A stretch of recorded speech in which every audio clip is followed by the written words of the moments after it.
पहाड़ों की आवाज, आपकी आवाज। नमस्कार दोस्तों, जय भारत, जय उत्तराखंड। आप देख रहे हैं वॉइस ऑफ माउंटेन, पहाड़ों की आवाज़।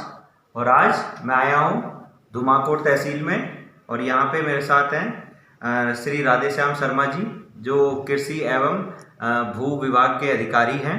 और आइए उनसे जानते हैं कि किस तरीके से हमारे युवा, हमारे जो पहाड़ के लोग हैं, चाहे वो बाहर से आ रहे हैं, चाहे पहाड़ों में रह रहे हैं, किस टाइप से वो कृषि की जो योजनाएं हैं उनका लाभ ले सकते हैं, और विभाग क्या क्या इनकी मदद कर सकता है।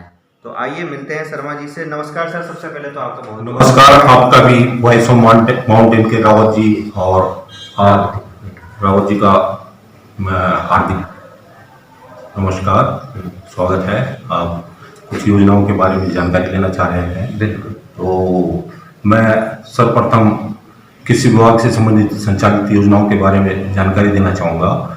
जो हमारे प्रवासी लोग इस समय महामारी के कारण अपने क्षेत्र में, अपने गांवों की ओर आए हैं, उनके लिए बहुआयामी योजनाएं बहुत विभाग चला रहे हैं, और कुछ उनसे संबंधित जानकारी हेतु जिला स्तर से भी हमें पत्राचार मिला है, जिसमें उन लोगों से संबंधित लिस्ट आई है ग्रामवासियों की।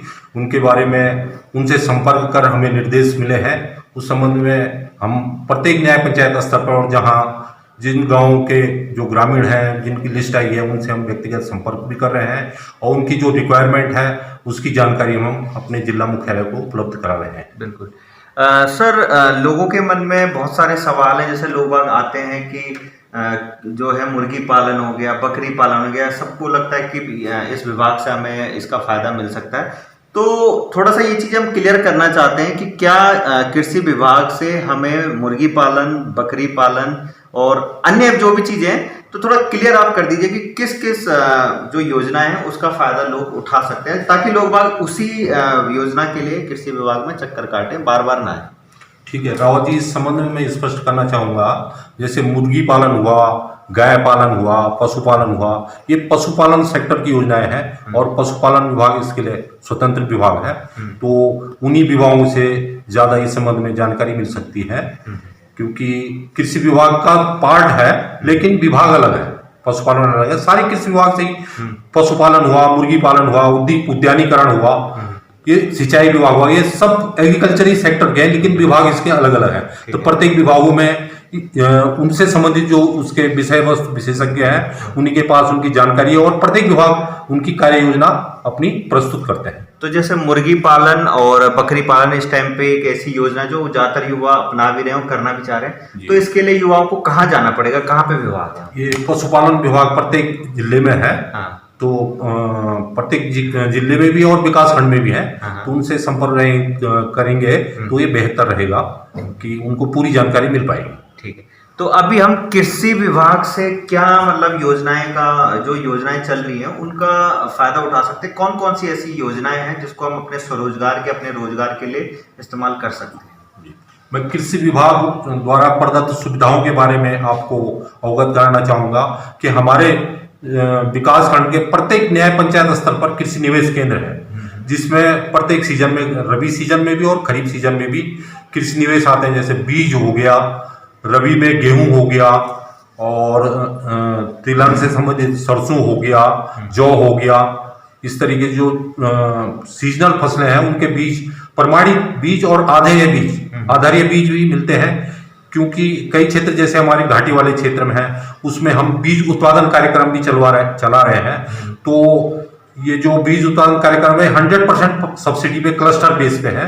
तो निःशुल्क उसको घाटी क्षेत्रों में जहां बीज उत्पादन की संभावना है, जैसे हमारे निकाल क्षेत्र का घाटी क्षेत्र हो गया, और इधर ये खरीफ में हम बीरोखाल और नैनाडा क्षेत्र में सावा हो गया, मंडवा हो गया, इसका बीज उत्पादन कार्यक्रम चलवा रहे हैं। और प्रत्येक क्लस्टर में 10 हेक्टेयर का एक क्लस्टर है, उसमें हम निःशुल्क कृषि निवेश, बीज हो गया, कृषि रक्षा रसायन हो गया, बायो ऑर्गेनिक खाद्य हो गया, ये निःशुल्क काश्तकारों को हम उपलब्ध कराते हैं। तो क्षेत्रीय काश्तकारों से मेरा ये अनुरोध रहेगा कि इस योजना का प्रत्येक सीजन में जो हम उत्पादन कार्यक्रम चला रहे हैं, क्लस्टर बेस पे चला रहे हैं, तो ये निःशुल्क मिलता है। इसका हमारे युवा भी फायदा उठाएं, ये कृषि विभाग की है। ये यदि फील्ड में जानकारी नहीं है, इसके साथ साथ छोटे कृषि यंत्र हमारे प्रत्येक न्याय पंचायत स्तर पर उपलब्ध है। जैसे कुदाल हो गया, फावड़ी हो गया, ये झाड़ी काटने का तलवार हो गया, हैंड हो गया, हैंड फार्क हो गया, इस तरह के छोटे कृषि यंत्र 50% सब्सिडी पे हमारे पास उपलब्ध है। और जो बीज है, जो जनरल लेना चाहें, इस वर्ष ये महामारी के कारण 50% राज सहायता तो मिल रही थी, अब 25% अतिरिक्त राज सहायता बीजों पे मिली है। तो इसका भी मतलब ये खरीद में हमने 75% राज सहायता बीज दिए, केवल काश्तकारों ने 25% ही मतलब दे करके क्रय किया है। ये कृषि निवेश केंद्रों पर प्रचुर मात्रा में उपलब्ध था और लोगों ने इसका उपयोग भी किया है। और भविष्य हेतु भी मेरी यही अनुरोध रहेगा कि ये जो विभागीय योजना है, हमारे प्रत्येक न्याय पंचायत स्तर पे कृषि सहायक हमारे 24 घंटे उपलब्ध, मतलब 10 to 5 अपनी सेवाएं दे रहे हैं, तो वहां से वो उपलब्ध करा सकते हैं। और न्याय पंचायत स्तर पे हमारा, क्योंकि थोड़ा स्टाफ की कमी भी है, किसी न्याय पंचायत पर 3 न्याय पंचायत है, बहुत विकट मतलब लंबा क्षेत्र है न्याय पंचायत का, लेकिन प्रत्येक न्याय पंचायत स्तर पे हमारे कृषि सहायक काम कर रहे हैं। आप वहां जाकर के संपर्क कर सकते हैं। सर, जैसा कि देखने में आया कि अभी जैसे बागवानी होती है, जैसे फलों की बागवानी, सेब की बागवानी, कोई आम की करना चाह रहा है, कई तरीके की बागवानी कोई करना चाह रहा है, तो क्या कृषि विभाग से बीज मिल सकता है या पौधे उसके कुछ कृषि विभाग से मिल सकते हैं लोगों को? बागवानी से संबंध में रावत जी आपको स्पष्ट करना चाहूंगा, ये उद्यान विभाग इसके लिए अलग स्वतंत्र विभाग है और ये बागवानी से ही संबंधित है। और सब्जी बीज और फल पौधों के बीज उद्यान हॉर्टिकल्चर मिशन है, उसके अंतर्गत मुझे जहां तक जानकारी है कि वहां से भी सब्सिडी मिलती है, पॉली हाउस भी वो देते हैं। तो बेहतर ये रहेगा कि उद्यान विभाग से इसकी पूर्ण जानकारी मिलेगी। और हमारे विकास खंड में भी, यहाँ पे नैनी डांडा में भी उद्यान संचालक दल धुमाकोट में ही है, उनसे आप ज्यादा जानकारी मिल जाएगी। तो मतलब खासकर हम जो यहाँ से फायदा उठा सकते हैं, यंत्रों का ज्यादातर फायदा उठा सकते हैं अभी कृषि विभाग से। 50% सब्सिडी में भी है। हाँ। और समूह में 80% सब्सिडी में भी है। उसमें कम से कम 8 लोगों का समूह होना चाहिए और उसमें हम मैक्सिमम 10 लाख तक के यंत्र दे सकते हैं, जिसमें 8 लाख रुपए की सब्सिडी है। बहुत बड़ी बेहतर सब्सिडी है और इस वर्ष के लिए भी हमने कार्य योजना प्रेषित की है। इसके अतिरिक्त खासकर यदि इंडिविजुअल भी यंत्र लेना चाहें तो उसमें भी सब्सिडी है। जैसे पावर वीडर आजकल लोगों की काफी डिमांड है, हमारे प्रवासी लोगों की भी है। तो मिनिमम कॉस्ट का पावर वीडर 75,000 का है, उसमें 60,000 की हम सब्सिडी दे रहे हैं। 15,000 काश्तकार का शेयर है, तो इसमें भी लाभ उठा सकते हैं। और यदि हमारे पास डिमांड आती रहेगी, हम उसको विकास अनुवाद संकलित कर रहे हैं और जितने हमारे पास जिस अनुपात में बजट आएगा जिस अनुसार, तो हम प्राथमिकता जो सिस्टम से चलेगा, जो पहले आवे पहले पावे, उस आधार पे हम यंत्रों का वितरण भी करेंगे। यदि इंडिविजुअल भी किसी को चाहिए तो काफी अनुदान है उसमें, खासकर उसका भी लाभ उठा सकते हैं। ठीक है। अच्छा, तारवाड़ की जो योजना होती है, तो तारवाड़ की योजना का फायदा क्या यहाँ से उठा सकते हैं? तारवाड़ की योजना का फायदा इस समय हमारे पास जिला योजना है, जो जिला योजना से ही तारवाड़ की प्रस्ताव गए हैं, जो कि माननीय सांसद महोदय, विधायक महोदय, क्षेत्र पंचायत के अध्यक्ष हो गए, क्षेत्र पंचायत सदस्य हो गए, जिला पंचायत के हो गए, उनसे प्रस्ताव आते हैं। इसमें जिला योजना में जितने भी प्रस्ताव आते हैं बहुत लार्ज स्केल, क्योंकि पूरे 15 विकास खंड है, अधिकतर लोगों की डिमांड है, तो उसमें भी हम प्रस्तावों को जिला स्तर पर भेजते हैं। फिर जिला नियोजन समिति और जिला स्तर पर जो हमारे राज्य स्तर से जो हमारे माननीय मंत्री जी वो होते हैं, प्रत्येक जिले में उसके नोडल हैं, तो वहाँ पे स्वीकृत जाते हैं। जो प्रस्ताव स्वीकृत होते हैं, हम क्रमशः उसी जिस अनुसार हमें धनराशि मिलती है तो हम पार्ट में करवाते रहते हैं। बाकी एक बृहद योजना थी पूर्व, आज से 6-7 वर्ष पूर्व, राष्ट्रीय कृषि विकास योजना के अंतर्गत हमें जंगली जानवरों से सुरक्षा हेतु धन का आवंटन होता था केंद्र से। वर्तमान में फिलहाल वो योजना नहीं चल रही है, हाँ, कुछ समाप्त हो चुकी है, उसको 5-6-7 साल हो गए। फिर भी यदि कोई आते हैं, हम प्रस्तावों को संकलित करके अपने क्षेत्र के काश्तकार भाइयों का पूर्ण सहयोग के मनोयोग से हम प्रेषित करने का वचन देते हैं। ठीक है। जोशी जी, एक बात सुनने में आई है कि कई लोगों ने मेरे से शिकायत करी है कि जब भी कृषि विभाग में जाओ तो वही यही उन्हें बताया जाता है कि बजट नहीं है, बजट नहीं है। तो क्या बजट जो है कृषि विभाग का अलग से नहीं होता क्या? मतलब बजट जब आपके पास कोई डिमांड आती है तभी उसके लिए रिक्वेस्ट डाली जाती है, आगे उसी के अकॉर्डिंग बजट आता है। तो बजट का रोल क्या है, मतलब है बिल्कुल कृषि विभाग के लिए? बजट का रोल क्या है? प्रतिवर्ष मतलब कृषि विभाग में बजट से संबंधित मैं तात्पर्य नहीं समझ पाया, लेकिन आपका तात्पर्य हुआ कि कार्य हेतु बजट। कार्य बाकी तो हमारे पास कृषि निवेशों का खरीद होती है, जो वो पूरे कृषि निवेश उपलब्ध होते हैं। वो पर्टिकुलर कार्य हेतु आप जैसे बोलेंगे कि हमारे गांव में चेक डैम बनना है, किसी ने बोलना है घेरबाड़ हो गई, किसी ने बोलना है सिंचाई टैंक बनना है, किसी ने बोल दिया हमें पाइप चाहिए। तो ये बजट का प्रावधान प्रतिवर्ष होता है, केंद्र सरकार के स्तर पे भी और राज्य सरकार के स्तर पे। तो उसी अनुसार मतलब बजट की कार्य योजना, मतलब योजनावार हमसे कार्य योजना मांगी जाती है। तो जब हमारे पास प्रस्ताव होते हैं उसी के अकॉर्डिंग हम अपनी कार्य योजना प्रस्तुत करते हैं। फिर हमारे निदेशालय स्तर से जो राज्य सरकार के स्तर की होती है वो राज्य सरकार को भेजी जाती है। जो केंद्र सरकार के स्तर से बजट होना होगा वहाँ से मतलब पूरा संकलित होकर मतलब स्टेट लेवल से उस बजट का प्रावधान किया जाता है। उसी अनुक्रम में हमने बहुत बड़ी कार्य योजना भेज दी और वहाँ आउटले फिक्स हो गया आता है, स्टेट सेक्टर का भी और केंद्र सरकार का भी। तो उसी आउटले के सापेक्ष उन्होंने पूरे राज्य को बजट देना। उसी क्रम में प्रत्येक हमारे जिले को आता है, फिर जिले से हमारी इकाइयों को आता है। ये बजट का सिस्टम। ठीक है।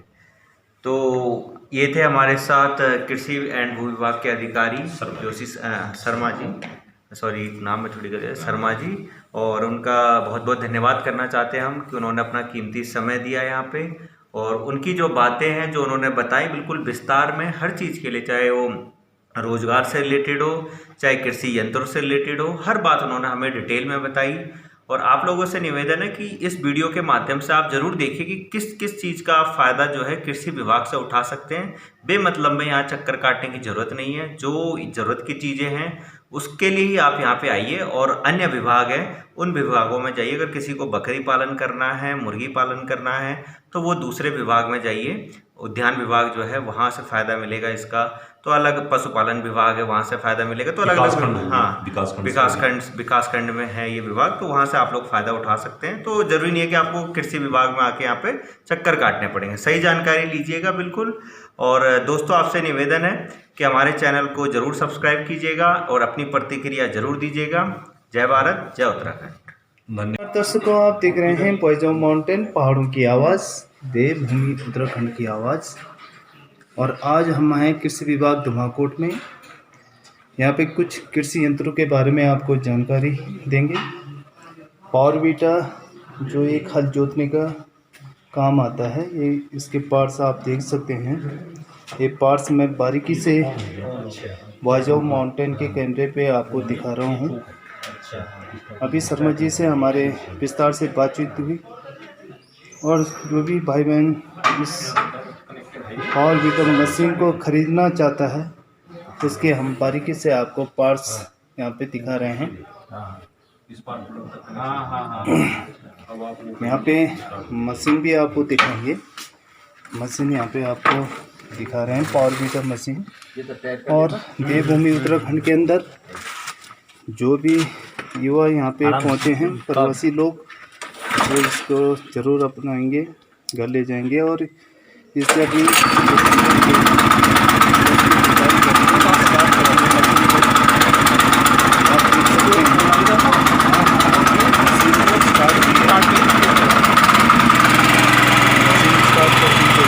आप देख सकते हैं।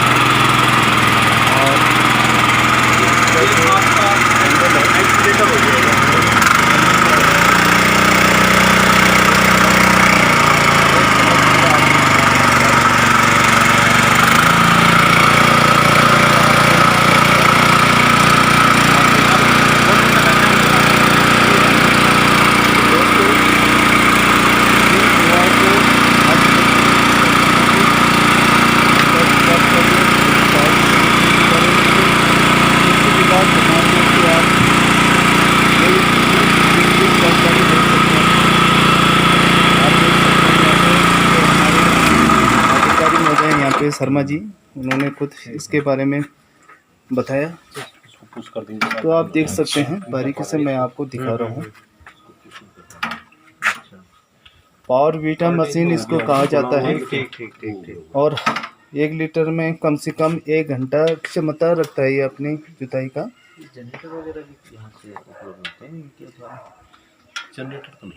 तो सर ऐसा कुछ देखा था मैंने उसके सर जी, पावर लिफ्टिंग पंप है। सर जैसे कोई खरीदना चाहे इसको अभी, तो इसके लिए क्या प्रोसीजर है इस समय, मतलब क्या फॉर्मेलिटीज है? प्रोसीजर मैंने बताया था राव जी आपको, अभी फिर भी बता देता हूँ आपकी जानकारी के लिए कि क्षेत्र का काश्तकार होना चाहिए। उसको एक आवेदन पत्र का फॉर्मेट है हमारे पास, उसमें आवेदन पत्र भरना पड़ेगा। संबंधित ग्राम सभा के प्रधान से भी सत्यापित करवाना पड़ेगा कि इस क्षेत्र के काश्तकार और खेती कर रहे हैं।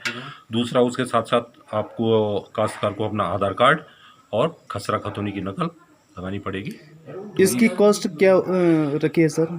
इसकी कॉस्ट विभाग ने इतनी रखी है, फर्म से ही जो है। अच्छा। हाँ, तो इसकी कॉस्ट जो ये कैम का पावर वीडर है, इसकी 75,000 के अप्रोक्स। अच्छा, तो देख सकते हैं दोस्तों आप, यहाँ पे मैं धुमाकोट कृषि विभाग में मौजूद हूँ। यहाँ पे पावर बीटर मशीन मैं आपको बारीकी से दिखा रहा हूँ।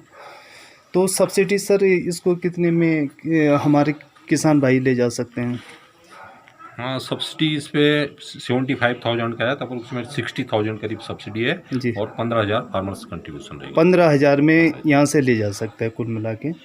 तो आप देख सकते हैं दर्शकों, जिन कृषकों को, किसान भाइयों को इन चीज़ों की ज़रूरत है, क्योंकि बैल आजकल मिल नहीं रहे हैं, बैलों में काफ़ी मुसीबत उठाना पड़ रहा है। और अगर आप देसी बैल लाते हैं सफ़ेद वाइट कलर के, तो कम से कम वो 40 और 45 हज़ार की कॉस्ट में इस समय बिक रहे हैं। लेकिन ये पावर बीटर मशीन है, जब चाहो इससे काम ले सकते हो। इसमें तेल भरो और आप अपना इसमें काम ले सकते हैं। तो शर्मा जी बहुत बहुत धन्यवाद राहुल, आपने जानकारी हमें दी। तो दोस्तों देखते रहिए आप वॉइस ऑफ माउंटेन। जय उत्तराखंड। आप देखना छो पहाड़ों की आवाज़, गांव की आवाज़, घर घर की आवाज़। पहाड़ों की सच्ची खबर देखना को हम प्रतिबद्ध छो। एक वास्ता आपको सहयोग जरूरी है। आप चैनल थई सब्सक्राइब करा, शेयर करा, अपन प्रतिक्रिया जरूर लिख, अपन ध्यान रखा। और उत्तराखंड को अन्य खबरों का देखना खड़ा है हमारी वेबसाइट www.voiceofmountains.com पर देखा। धन्यवाद। वाला दीनू ते से की संभालियावा ए जावा